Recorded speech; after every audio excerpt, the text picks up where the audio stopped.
Բարև ձեզ սիրելի բարեկամներ, եթերում քննարկում հաղորդաշարն է եւ այսօր մենք զրուցելու ենք հայկական ընտրության հասարակական կազմակերպություն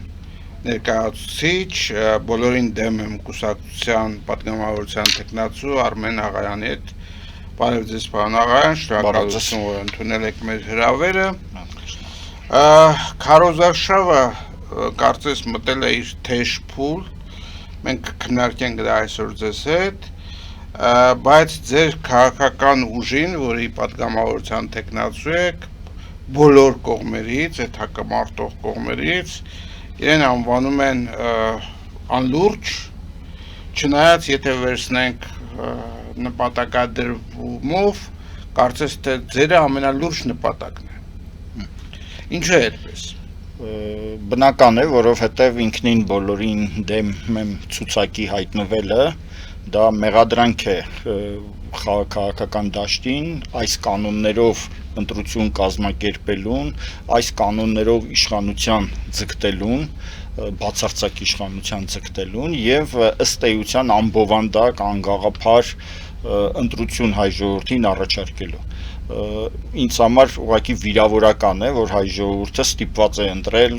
գործող իշխանության եւ այսպես առաջատար ընդդիմադիր ուժերի միջև, որտեղ մենք հաստատ այդ ընտրությանը չի որ արժանի ենք։ Ինչու է այդպես ստացվել։ Բոլորին դեմի անդամները համոզված են եւ պնդում են, որ դա ընտրական օրենսգրքի եւ ընդհանրապես սահմանադրական կարգի թերությունների պատճառով է, որը բացարձակ իշխանություն է տալիս մի ուժին, մյուսներին թողելով այսպես ֆոնային դեր խորհրդարանում, ըստ էության հնարավորություն չի տալիս գաղափարական կազմակերպություններին մուտք գործել քաղաքական դաշտ, խորհրդարան, եւ դրա համար անհրաժեշտ է կատարել մի շարք փոփոխություններ, որից հետո այս անլուրջ ընտրությունների փոխարեն կարող ենք կազմակերպել իրական եւ շատ ավելի լուրջ ընտրություններ։ Հետևաբար մեր առաջարկի լրջությունը այն է, որ այս ընտրությունները պետք է չեղարկել եւ 3 ամիս հետո կազմակերպել նոր ընտրություն։ Չեղարկելու ձևը բոլորին դեմեմին քվեարկելն է, որտեղ միայն այդ կուսակցությունն է, որ բավարար աջակցության դեպքում հենց այդ բանը իրականացնելու է կամ պարտադրելու է, որ քաղաքական դաշտը մյուս խորհրդարան թափանցած ուժերը այդ ծրագիրը իրականացնեն։ Տեսեք, կա 19 կուսակցություն, որոնք մասնակցելու են ընտրություններին, եւ կարծում եմ նրանցից շատերը շանս չունեն այս ընտրակարգով մտնել խորհրդարան։ Ինչու չկարողացաք ձևավորել նախընտրական կոնսենսուս այդ ուժերի միջև, որ այս ընտրությունները ուղղակի ուղղում ենք նրան, որ ընտրակարգը փոխվի, իսկ իսկական ընտրությունները լինելու են ավելի ուշ։ Չէ՞ որ դա կարծես թե տրամաբանական է։ Այս ձեր հարցին կարող եմ պատասխանել իմ երկու կարգավիճակներով, հա, նախ որպես հայկական ընտրություն հասարակական կազմակերպության անդամ, որը քաղաքական դաշտի եւ ընդհանրապես եւ հատկապես նրա ազգային հատվածին առաջարկում էր նախնական ընտրություն կազմակերպել եւ գաղափարական ձևով մասնակցել ընտրություններին, դա հնարավոր չդարձավ մի շարք պատճառներով, առաջին հերթին այդ դաշտի խաղացողները ուղղակի պատրաստ չէին։ Այդ թվում բոլորին դեմի այսօր անդամակցած կամ նրան աջակցող շատ խմբակներ, մենք համարյա բոլորի հետ առանձին նույնպես ժամանակին բանակցել էինք։ Այդ անպատրաստությունը եւ որոշ դեպքերում նաեւ այսպես մի քիչ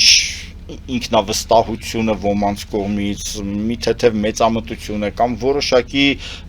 նյութական աղբյուրներով պայմանավորված նախատրամադրվածությունները հնարավոր չդարձրին դա։ Ինչ վերաբերում է բոլորին դեմը, ինչու չկարողացավ բոլորին հավաքել։ Իրականում նրան մասամբ հաջողվել է, այսինքն բոլոր նրանց, ովքեր կիսում են այդ արժեքը, այսինքն համարում են, որ ընտրակարգը արատավոր է։ Ի սկզբանե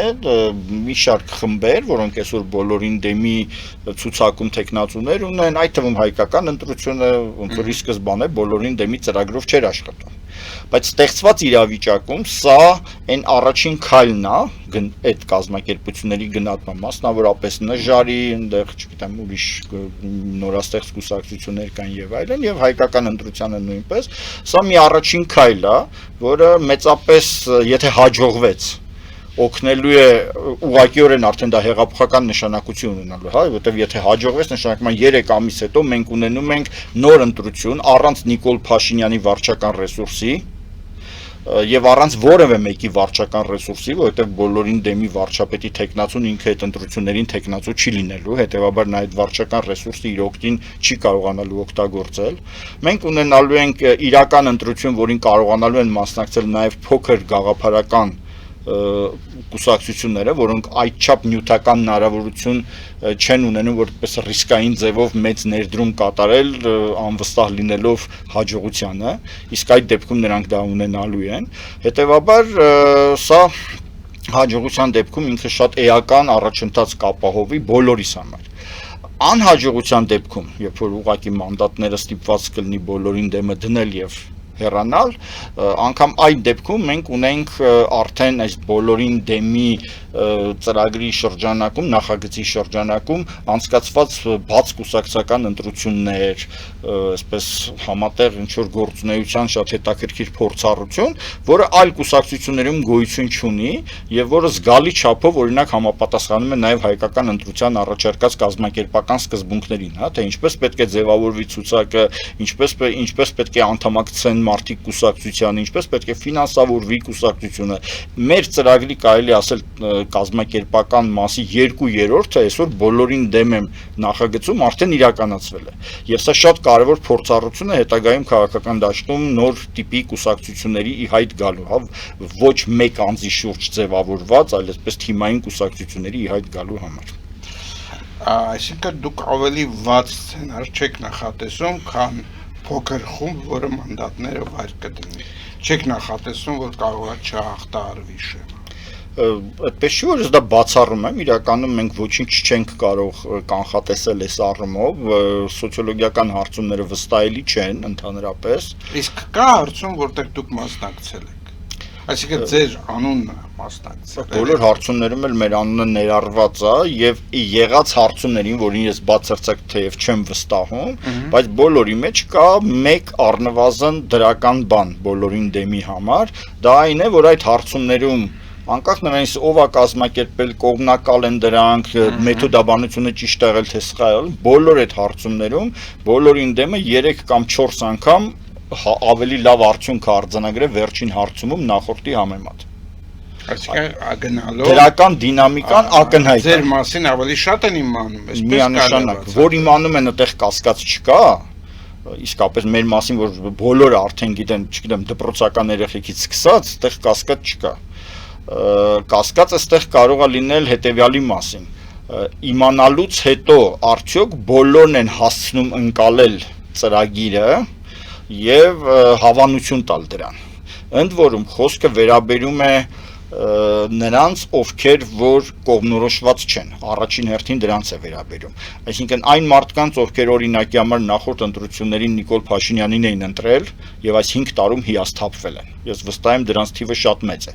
Այս մարդկանց մի մասը հիասթափվելով չի գնալու, ասենք, Քոչարյան ընտրի կամ, չգիտեմ, Սամվել Կարապետյան, հավանաբար տանն է նստելու կամ ընտրելու է ինչ-որ մի փոքր կազմակերպություն։ Հիմա այս մարդիկ ոնց որ մեր թիրախային խմբում են բնականաբար, մեր քարոզչությունը առաջին հերթին այդ տիպի մարդկանց է հասցեագրված։ Մեր քարոզչությունը հասցեագրված է նաև այն մարդկանց, ովքեր տարբեր փոքր կուսակցություններին քվեարկում էին նախկինում, չուզենալով ոչ հիմնական իշխանական ուժին, ոչ հիմնական ընդդիմադիր ուժերին քվեարկել, փորձում էին քվեարկել այսպես ավելի փոքր կուսակցություններին, հույս ունենալով, որ այդպես կօգնեն, որ նրանք մտնեն խորհրդարան։ Մենք նաև նրանց ենք հասցեագրում մեր քարոզչությունը։ Հիմա այդ շրջանակներին որքան համոզիչ կլինի մեր ծրագիրը, սրա ոչ մի ինդիկատոր չկա եւ ես կասկածում եմ, որ անգամ եթե հիմա հարցումներ անեն եւ ինչ որ տվյալներ ստանան, մենք դրա մասին կիմանանք արդեն շատ ուշ կամ նախընտրական շրջանի ավարտից հետո։ Այսինքն այլ խոսքով եթե ձևակերպեմ ձեր ասածը, դուք հույս ունեք, որ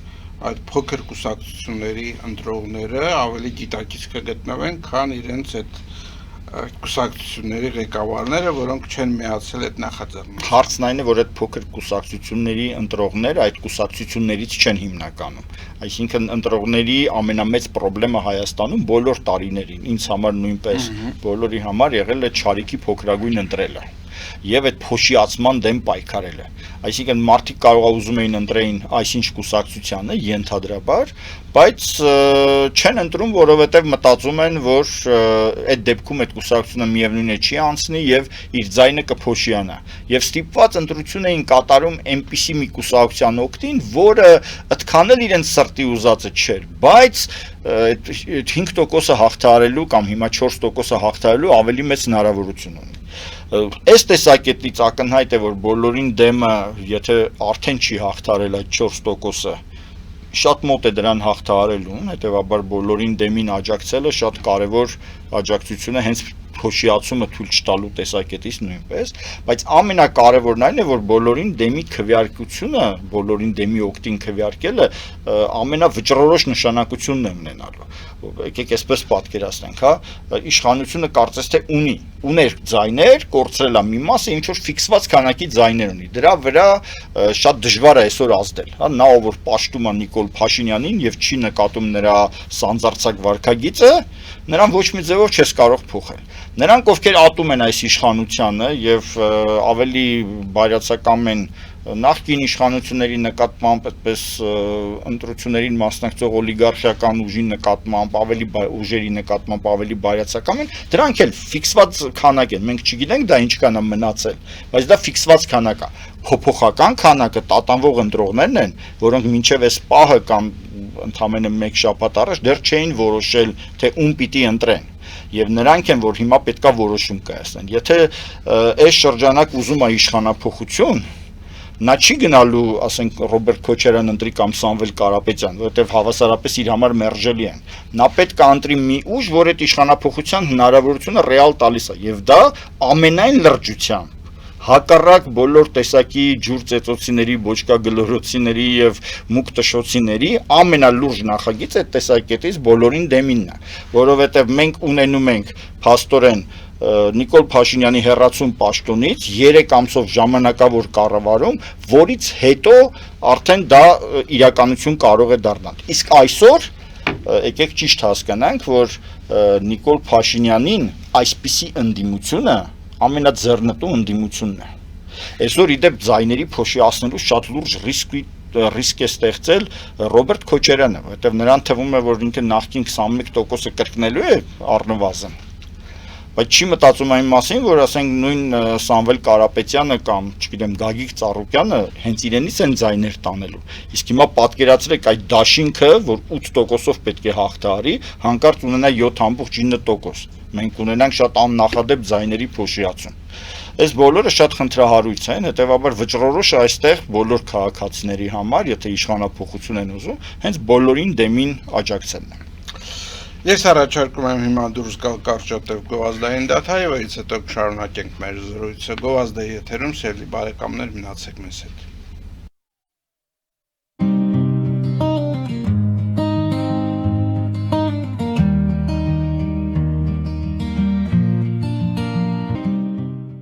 Ֆելիչե ժամանակակից ատամնաբուժական կլինիկա։ Այստեղ հարմարավետությունն ու խնամքն առաջնային են։ Այստեղ կիրառվում են ատամնաբուժական ամենաժամանակակից տեխնոլոգիաներ, ճշգրիտ ախտորոշում, արդյունավետ բուժում, նուրբ փորձառություն եւ անհատական մոտեցում։ Սկսած սովորական մանրուքներից մինչև առաջադեմ ընթացակարգեր, այստեղ դուք գտնվում եք բարձր որակավորում ունեցող եւ փորձառու ատամնաբուժական մասնագետների ձեռքերում։ Մեր բարեկամական եւ հյուրընկալ անձնակազմն այստեղ է յուրաքանչյուր այցը հաճելի դարձնելու համար։ Ֆելիչե, ձեր առողջ եւ ամենաերջանիկ շպիտը սկսվում է այստեղից։ Եկեք եւ բացահայտեք նորարարության, փորձագիտության եւ կարեկցանքի կատարյալ համադրությունը։ Երևան Փոստը Գրանադա Հյուզում տեղեկացնում է։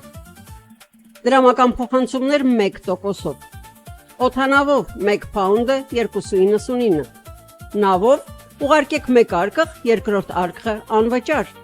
Ավտոմեքենաների փոխադրում անհավատալի արժեքներով։ Ինչպես նաև կահույք եւ մեծ չափի բեռների փոխադրում։ Ջակփաթ հագուստի խանութը երկրորդ մասնաճյուղն է բացել Գլենդելի սրտում։ որտեղ կարող եք ձեռք բերել եվրոպական եւ ամերիկյան ընտիր հագուստեղեն, կոշկեղեն, աքսեսուարներ, պայուսակներ ամենահարմար արժեքներով։ Նաեւ կարող եք ցանկացած ապրանք պատվիրել եւ ձեռք բերել կարճ ժամանակում։ Jackpot-ի Glendale-ի հասցեն է 1135 North Pacific Avenue, հեռախոս 818 813 2252 Jackpot հագուստի լավագույն կենտրոնը Glendale-ում։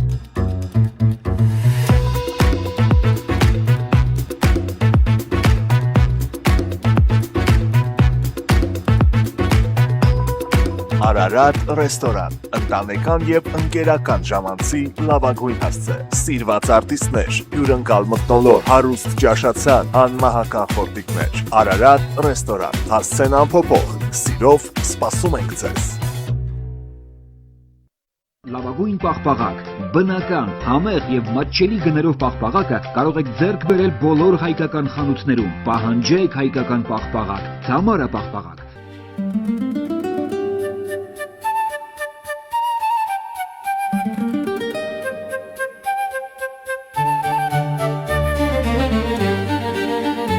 Նոյան տապան տպարան, Նոյան տապան հրատարակչություն, շարվածքից մինչև տպագրում,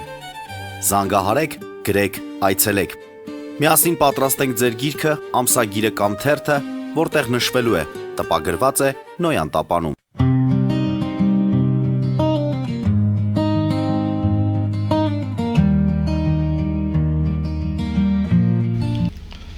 Մենք շարունակում ենք մեր զրույցը բոլորին դեմ եմ կուսակցության պատգամավորության տեխնացու Արմեն Աղայանի հետ եւ իմ հաջորդ հարցը արդեն բուն ծրագրի մասին է, որովհետեւ շատերը բոլորին դեմ եմ կուսակցության մասին դատում են ըստ այն հումորիստական եւ տարօրինակ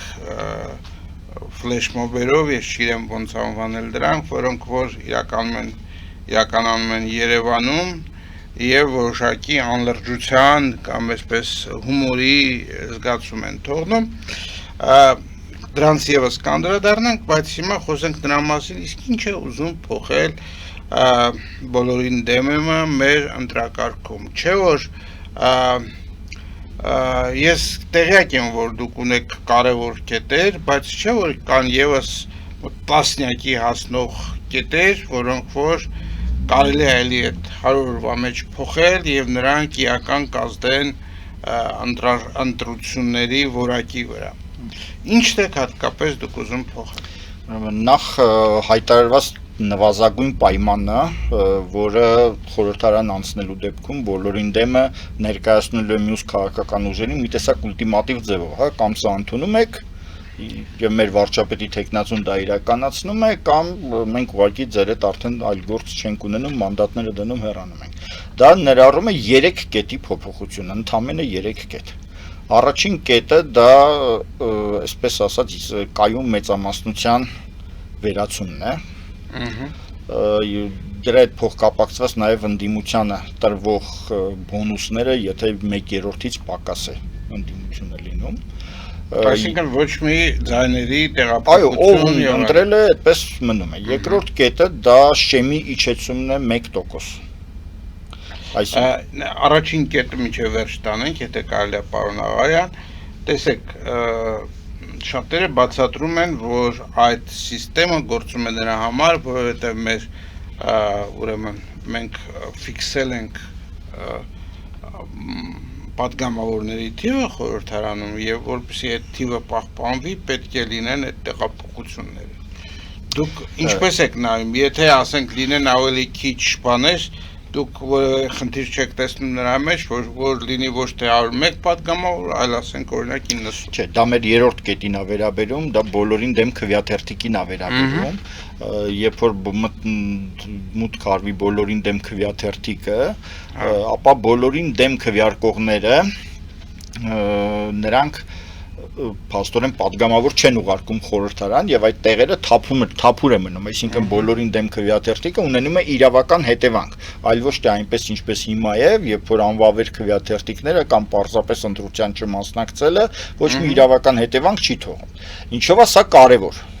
Այլ հանգամանքներում միգուցե սա այդքան կարևոր չլիներ, բայց Հայաստանի քաղաքական համակարգը այնքան օտարացված է քաղաքացիներից եւ ժողովրդից, որ բավական մեծ թվով մարդիկ, ընդ որում ես կասեի, որ այդ բոլորին դեմ քաղաքացիները որպես կանոն իրենց թե կրթական, թե բարոյական որակներով, թե քաղաքացիական պատասխանատվությամբ միջինով վստահաբար գերազանցում են մյուս կուսակցություններին ընտրողներին, որովհետև նրանք բոլորին դեմ են ոչ թե պասիվության պատճառով, այլ բոլորին դեմ են, որ տեսնում են, որ այս մեկը այս լուրջ խնդիրն ունի, մյուսը այս լուրջ խնդիրն ունի, իսկ նորմալ կազմակերպությունները մասնակցելու հնարավորություն չունեն։ Հետևաբար այդ բոլորին դեմը այն ախտորոշումն է քաղաքական համակարգի, որ ստեղ մի մեծ հիվանդություն կա։ Եթե այդ տիպի մարդկանց քանակը, որոնք գալիս են ընտրելու պատասխանատու ձևով, բայց ոչ մեկին չեն ուզում ընտրել, նշանակում է քաղաքական համակարգը նրանց առաջարկ չի ներկայացել, ուրեմն այդտեղ ինչ-որ մի բան պետքա փոխվի։ Իսկ մնացած կուսակցությունները ստիպված կլինեն այդ խորհրդարանում ավելի որակյալ մեծամասնությամբ որոշումներ կայացնեն։ Հետևաբար ստիպված կլինեն միմյանց հետ ավելի շատ երկխոսել եւ գալ կոնսենսուսների, կոմպրոմիսների։ Հետևաբար բոլորին դեմի քվեաթերթիկի ներմուծում այդ իրավական հետևանքներն է ունենալու։ Իսկ այդ առաջին կետը, որը վերաբերում էր կայուն մեծամասնության, այս խնդրը գալիս է այն օրվանից, երբ Սերժ Սարգսյանը որոշեց իր կոստյումով, իր հագով մի նոր կոստյում կարել, նոր սահմանադրություն ընդունել, որը իր պատկերացրած քաղաքական համակարգին պետք է համապատասխաներ։ Իբր թե խորհրդարանական համակարգ ստեղծելով, նա այնպես արեց, որ այդ խորհրդարանական համակարգը աշխատի ինչպես աշխատում է նախագահական, այսինքն ամբողջ իշխանությունը գնա մեկին։ Ոչ մի կոալիցիայի պարտադրանք, ոչ առաջին տեղն է զբաղեցրել, մարդիկ չեն ուզում քո այդ կոալիցիայի մեջ մտնել, գնում ես երկրորդ փուլում հաղթում ես եւ այդպես ամբողջ իշխանությունը պատկանում է մեկին, իշխանությունը որոշում է ամեն ինչ, ընդդիմությունը ոչինչ չի որոշում։ Եվ այդ ընդդիմության այդ կեղծորեն տրված այդ 1/3-ը, որ եթե նույնիսկ շատ քիչ ձայն ստանաք, հետո մենք ձեզ նվեր կտանք մի քանի ձայն եւ դուք ինչ որ 30% ընդեղ կունենաք, դա ծաղր է հիշեցնում, որովհետեւ այդ դեպքում նրանք անգամ սահմանադրական մեծամասնություն ունեն։ Քաղաքական համակարգը արդեն նշանակում է այնպիսինն է, որ ընդդիմադիր լինելը շատ լուսանցքային երևույթ է, իշխանությունը անգամ դիրք ունի, այդ խնդրը գալիս այդ Սերժ Սարգսյանի սահմանադրությունից։ Հիմա սա պետքա վերացնել։ Եթե խորհրդարանական համակարգ ենք, ուրեմն խորհրդարանական համակարգը ներկայացականություն է ենթադրում, քաղաքական ուժերին էլ պարտադրանք կա, որ եթե նրանք բավականաչափ ազդեցիկ չեն, ուրեմն պետք է գնան մյուս ուժերի հետ համագործակցության։ Եթե մենք նայենք ժողովրդավարական տարբեր երկրներ, հատկապես Եվրոպաներում, ես վերջերս որտեղ էր Նիդերլանդներում էր եղել ընտրությունները 14 կուսակցություններ անցել խորհրդարան եւ առավելագույն ձայներ ստացածը կարծեմ 28% էր, ոչ իմ 30-ի մոտ էր, 32 կամ 28, լավ չեմ հիշում, այդ թիվը եւ ինչ, շատ նորմալ է բնականաբար կոալիցիա է ձևավորվում, մարդիկ իրար հետ քաղաքակիրթ բան են անում, ցեղ չեն շպրտում, այլ համագործակցում են, բանակցում են։ Հասկանալի է։ Ուրեմն փաստորեն խորհրդարանական մեծամասնության կայուն մեծամասնության վերացում, երկրորդ փուլի երկրորդը շեմի հարցը, այո։ Այո, շեմը իջեցնել 4%-ից մինչև 1%։ Երրորդը բոլորին դեմ քվեաթերթիկը, որի պատճառով այո խորհրդարանում կարող է ավելի քիչ падգամավոր լինել։ Շատ լավ։ Բայց այդ համակարգը, որի մասին դուք քիչ առաջ խոսում եք, այնտեղ ունի եւս ուրեմն դրույթներ, որոնք որ կարող է խաթարեն նորմալ ընտրությունները, օրինակ ընտրության ընտրողների մասնակցության հետ կապված հարցերը։ Ինչպես է դա բոլորին դեմը մի շրջանում քննարկում էր երկրորդ փաթեթ, այսպես ասած, ավելի երկրորդական պահանջների, որոնք այդպես շատ ուլտիմատիվ ձևով չենք ներկայացնելու, բայց դրանք նույնպես կքննարկվեն հավանաբար այդ ընտրական օրենսգրքի փոփոխության ժամանակ։ Օրինակ նորաստեղծ ուժերին աջակցող հանգամանքներից 1-2-3-ը կարող են լինել օրինակ 80%-անոց ցուցակի կրճատումը, հա, ինչ իմաստ ունի 80 падգամավորության տեխնացու ունենալ ցուցակում, որպեսզի մասնակցել ընտրություններին։ Երկրորդ պայմանը կանանց արհեստական քվոտան։ Չգիտեմ, դա քննարկելի հարցեր են, եւ ես անձամբ օրինակ հակված եմ ու ստեղ իհարկե կանած չի գրած է յուրաքանչյուր սերը պետք է 30% լինի, բայց քան եթե մենք դեմ ենք բոլոր արհեստական դրսևորումներին, ես շատ կողմնակից եմ, որ կանայք ակտիվորեն զբաղվեն քաղաքականությամբ, բայց շատ դեմ եմ, երբ որ նրանց արհեստականորեն են ներգրավում քաղաքականության մեջ։ Օրինակ այդ կետը կարող է ընտրագրավի հետ կապված կարող են քննարկումներ լինել, կարող է ընտրագրավը պարզապես իջեցվել, կարող է կապվել տեխնացուների քանակի հետ համեմատական լինել։ Ինչու այդ բոլոր հարցերը մնացին երկրորդ պլան։ Դրա համար երևի թե կար երկու պատճառ, սկզբից քննարկում էր հնարավորինս այսպես կոնսենսուսային ձևով ընդունված 1, 2, 3 կետ, որոնք որ այն նվազագույն փոփոխությունը կառաջացնեն եւ մյուսներին էլ կարելի է դրանց վրա ֆոկուսացվելով համոզել։ Իսկ այս մյուս փաթեթը սկսեց քննարկվել արդեն երկրորդ փուլում եւ այս երկրորդ փաթեթում որոշ կետեր օրինակ բոլորին դեմի ներքին քննարկումների ժամանակ ավելի լայն համաձայնություն էին ստանում։ Որոշ կետերին կային անգամ մեր ներսում ինչ որ առարկողներ եւ մենք այդպես էլ որոշեցինք, որ այդ երկրորդ փաթեթը չի դառնալու այդ գլխավոր կետերի մաս չի կազմելու եւ արդեն ընտրական օրենսգրքի ընդունման ժամանակ, երբ որ բանը հասնի դրան, բնականաբար այդ պահին խորհրդանում գտնվող կուսակցությունների կարծիքները նույնպես հաշվի առնելով եւ վերջիվերջո քվեարկելով դրանց վերաբերյալ կընդունվեն այդ կետերը կամ դրանց գոնե մի մասը։ Այսինքն դրանք ոնց որ շատ սկզբունքային չենք դնում։ Ի վերջո, եթե փոխվի, ասենք շեմը իջնի, դառնա 1%, ինչ որ մի կուսակցություն, որը չունի այդպես ակտիվ 80 հոգանոց ցուցակ կամ ավելի ճիշտ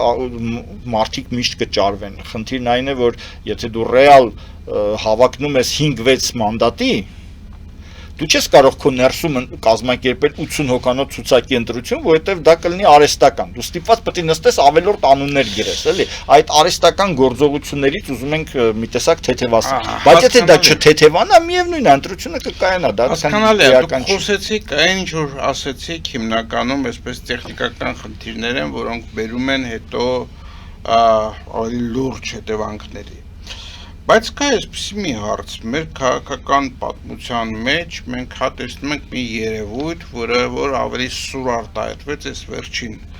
ընտրությունների ժամանակ, երկու ընտրությունների ժամանակ, խոսքը վերաբերվում է, եթե քաղաքական ուժը իր խոստումը պարզապես չի կատարում։ Արդյոք դուք չեք կարծում, որ իմաստ ունի դրա վրա եւս ուշադրություն դարձնել օրենսդրական ձևով։ Ինչ է նշանակում գալ, քարոզել մի բան, ասենք հավատացնել ընտրողներին, որ դուք անելու եք A, B, C-ն եւ հետո անել D, E-ն եւ այլն։ Սա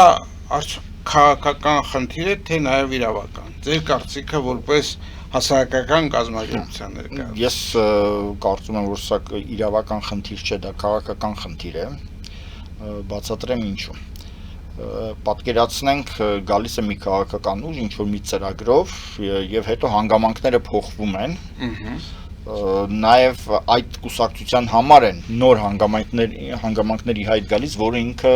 նախընտրական շրջանում այդ թեմային չէր տիրապետում։ Հրաժարականի դուրը բաց է։ Ինչը շատ բնական է, որ այդպես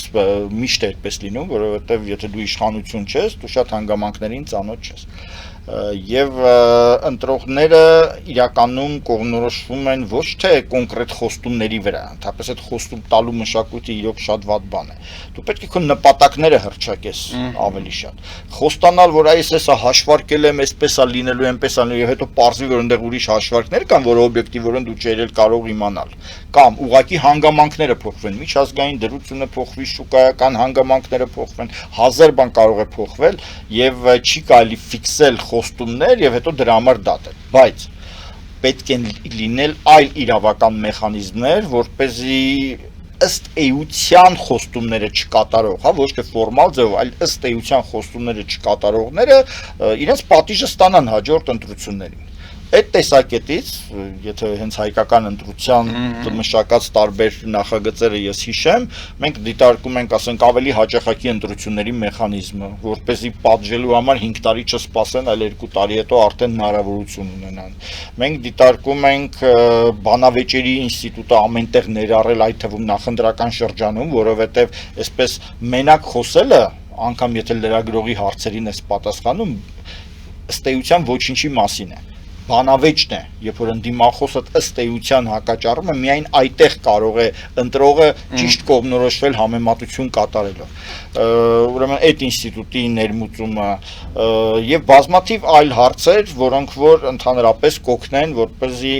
ընտրողը շատ ավելի լավ կողմնորոշվի եւ հետագայում էլ շատ ավելի օբյեկտիվ գնահատելու հնարավորություն ունենա։ Ես հիմա չեմ ուզում մեր մշակած մի շարք բարդ սխեմաները ներկայացնել, որոնք եթե օրինակ վաղը մյուսօր սահմանադրություն գրելու հնարավորություն ունենանք, այնտեղ այդ առաջարկություններով կարող ենք հանդես գալ։ Եվ սա քննարկված չի բոլորին դեմի թիմի հետ, դրա համար ես դրա վրա նաև շեշտադրում չեմ անում, բայց վստահեցնում եմ, որ այդպիսի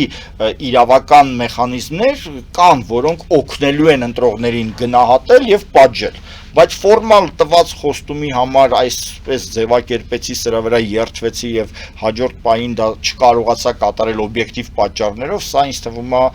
ճիշտ չի եւ ամբողջ աշխարհում էլ դա հիմնականում բարոյական եւ քաղաքական պատասխանատվության հարցեր են, այլ ոչ թե իրավական։ Դե իրավականը այն իմաստով եմ ես ասում, չեմ ասում տանենք նստացնենք այդ մարդկանց, բայց ասենք կարող են արգելել մասնակցել հաջորդ ընտրությունների բաց թողել։ Ինչ որ այդպեսի բան է։ Մենք սովետական մարդիկ ենք եւ սովետական միության մեջ կար մի անհետ կետ հետ կանչել պատգամավորի։ Այ հաջորդ հարցը դրա մասին կանչել, հա, իրականում սա անհեթեթություն է, որովհետեւ հետ կանչելու մեխանիզմը ինքնին անհասկանալի է։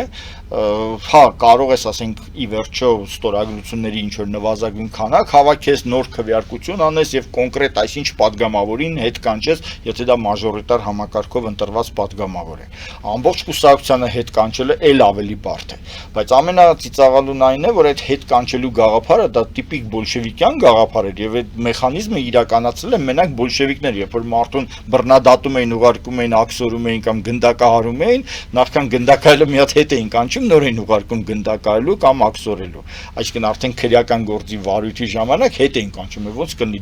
դատի տակ գտնվող մեկը պատգամավոր լինի սովետական երկրում, երբ որ նա սովետական պետության դեմ, առաջնորդի դեմ, չգիտեմ, ինչ որ մի բան է։ Այսինքն դուք գտնում եք, որ ժողովուրդը չպետք է ունենա այդպիսի մեխանիզմ։ Ես ոչ թե ես եմ գտնում, աշխարհում չկա այտենց միտեղ, որտեղ ժողովուրդը նման հնարավորություն ունի եւ դա ուղղակի անհնար է։ Ավելին ընդունված է, որ բոլոր ընտրված պատգամավորները առաջին հերթին գործում են իրենց խղճի համապատասխան։ Այստեղ իրոք հարցը հետեւյալն է. եթե այս երկիրը ժողովրդավարական է եւ այդ պատգամավորները իսկապես ժողովրդին են ներկայացնում, որովհետեւ հիմա մեզ թվում է օրինակ այսօր, որ մեր պատգամավորները ժողովրդին են ներկայացնում, որովհետեւ մենք իրանց ընտրել ենք, բայց իրականում այդպես չի։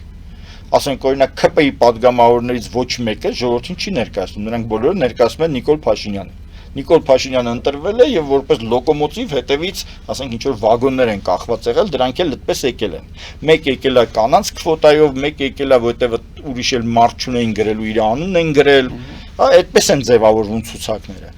Նույնը կարելի է խոսել շատ ցուցակների մասին, մեկը մի քիչ ավելի որակյալ է, մեկը պակաս որակյալ է, բայց այդ բոլոր պատգամավորները հանրային վերելակով չեն վերև բարձացել։ Հա, վերևից կուսակցության սեփականատերն է որոշել։ Սպասեք, դուք սեփականատիրոջ հարց եք տալիս, ես ավելի մեղմ կմոտենամ հարցին։ Մենք ընտրում ենք այս կամ այն կուսակցությունը, այդ կուսակցությունը ինքն է որոշում իր պատգամավորներին եւ եթե ասենք օրինակի համար առաջի, երկրորդ, երրորդ համարի հետ համաձայնում, չորրորդին համաձայն չեմ, հետո համաձայնում, ես ոչինչ չեմ կարող անել։ Եվ այստեղ էլի ընտրակարգը այնպիսին է, որ փաստորեն այնտեղ հայտնվում են մարդիկ, որոնք ես չեմ ուզում, բայց ես ստիպված փաստորեն ընտրում եմ այդ կուսակցության։ Միակ ձևը նա է, որ այդ կուսակցությանը չընտրեմ։ Իհարկե միակ ձևը դա է, բայց դա նաև նշանակում է, որ ամբողջ կուսակցությանը չես կարող հետ կանչել։ Այո, ամբողջ կուսակցությանը հետ կանչելը դա արտահերթ ընտրություն է կոչվում, էլի։ Ըստ էության։ Շատ լավ։ Հիմա անդրադառնանք ընտրություններին եւ նաեւ այն մեխանիզմներին, որը դուք օգտագործում եք հանրության ուշադրությունը ձեր կուսակցության վրա դարձնելու համար, ես այդպես եմ գնահատում, գուցե այլ պատճառ կա, խնդրեմ դուք ասեք, ինչու եք ընտրել հենց այդ եղանակները եւ արդյոք դրանք իրոք բերում են հաջողություն, ձեզ ճանաչում են, բայց դրա հետ միասին նաեւ որքանով են լուրջ ձեզ վերաբերում։ Կատակով մեր ընկերներից իշխանը մեգաֆոնով խոսալուց ասեց մեկ-մեկ մեր ծիծաղն էլ է գալիս մեր արածի վրա, բայց իրականում այստեղ խնդիրը այն չի, որ մեր վրա ուշադրություն դարձնեն, խնդիրը այն է, որ ուշադրություն դարձնեն քաղաքական այն խնդրի վրա, որի վրա փորձում ենք մատնացույց անել այդ ակցիաներով։ Երբ բացատրեք նաեւ իսկ խնդրեմը այն է, ես Վիսոցկու երկն եմ հիշում, որ հակառակ բազմազանությանը ընտրություն չկա։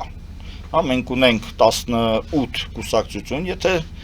բոլորին դեմին հանենք եւ այս 18 կուսակցությունների մեջ ընտրություն չկա։ Եվ եթե ես իմ կենսագրությանը նայեմ, անկախ Հայաստանի բոլոր տարիների ընթացքում բոլոր ընտրություններին ես չեմ մասնակցել։ Ոչ մեկում ես ընտրություն չեմ ունեցել։ Ու սա խայտարակ վիճակ է։ Հիմա ասենք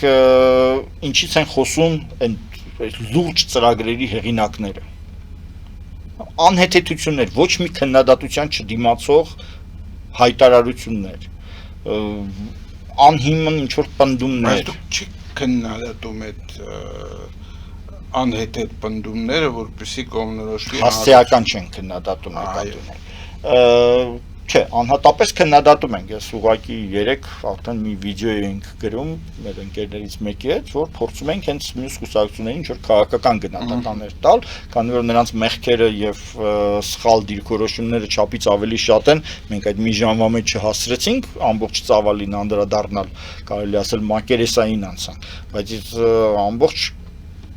տարիներ շարունակ եմ, ասենք ես օրինակ տարբեր կոնկրետ կուսակցությունների եւ ուժերին քննադատել։ Բայց անհատականորեն ես խոսում եմ դեր կուսակցության առումով հենց դա ճիշտ հակառակը է, այսինքն խնդիրը այն է, որ ոչ թե sense հասցեական ասել դու սրանում ես մեղավոր դու սրանում, իսկ դա կնշանակի, որ բոլորին դեմը արդեն իր այլընտրանքներն է ներկայացնում յուրաքանչյուր այդ սխալի դիմաց։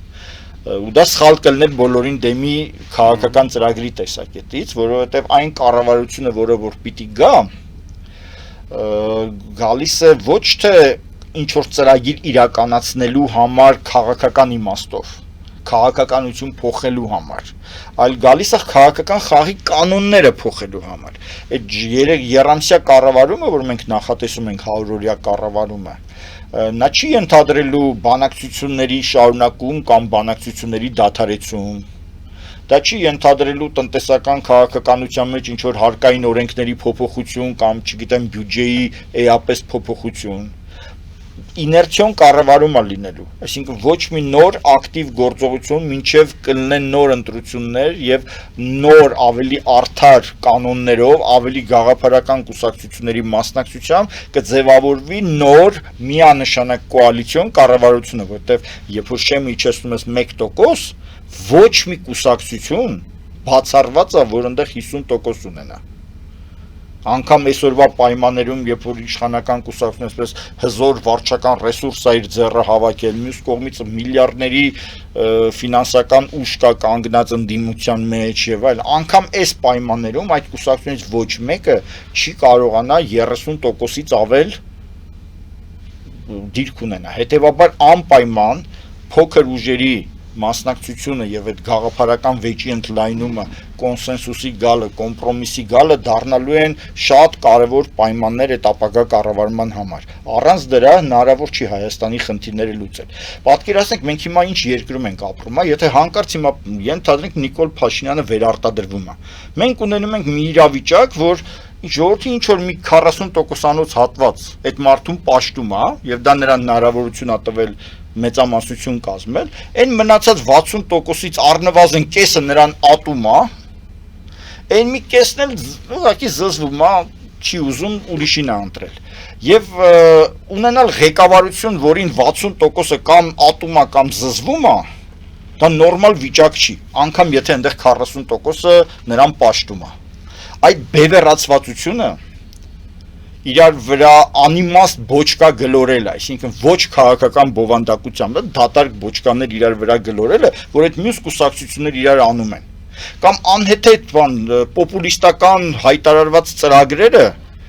որոնք հիշեցնում են մուկ տշոցիներ, ջուր ծեծոցիներ, հա, այս գործունեությամբ են այդ մարդիկ զբաղված, բոլորին դեմ այդ ակցիաները, որ անում է, արտակուստ անլուրջ ակցիաները, իրականում ցույց են տալիս, թե ինչքան անլուրջ քաղաքական համակարգ ունենք մենք։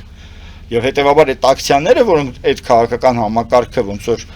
ջրի երես են հանում, դրանք վերածվում են շատ լուրջ ակցիաների եւ շատ լուրջ նպատակի հիմնավորմանը։ Բայց դուք այնուամենայնիվ ինքներդ եք անում այդ գործողությունը, ոչ թե ասում եք, որ այդ տեսեք ինչով են զբաղված։ Ասում են այդտեղ այդ գործողությունը անում ենք, լրագրողները գալիս են ասում են ինչի եք անում, մենք բացատրում ենք այդ դրա համար ենք։ Շնորհակալություն պարոն Աղայան հետաքրքիր զրույցի համար, սիրելի բարեկամներ, հիշեցնեմ, որ մենք զրուցում ենք հայկական ընտրություն հասարակական կազմակերպության ներկայացուցիչ, բոլորին դեմ եմ կուսակցության պատգամավորության թեկնածու Արմեն Աղայանի հետ։ Մաղթում եմ ձեզ ամենայն բարիք եւ մինչեւ նոր հանդիպում։